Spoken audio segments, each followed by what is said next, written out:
Alright, so yun nga no. Ito pala si Ace. So, anong meron kay Ace? Ace, dito ka muna.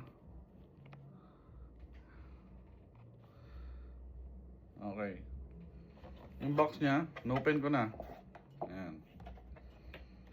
Ito yung laman. Alam nyo, sabi nila itong si Ace daw yung pinakamagandang release ng SHF so far. Which is I do agree. Kasi, bakit?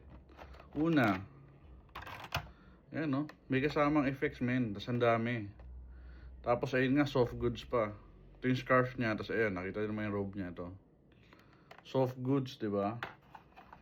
Para kasi sa akin, mas maganda yung soft goods. Para, alam mo yun, mas madaling i-position. Mas maganda yung articulation. Next, ayan, may alt hands. Tapos yung alt hands niya, may mga effects din, eh, no? Na fire. 4 na faceplate. Yung buhok, na walang cup. Das bag. Meron ka pang free na Luffy faceplate. Solid, di ba? Ayan, si Ace. Yung sword niya, nakatanggal yan. Ay, dagger pala. Pwede mo alisin. May kabit ulit.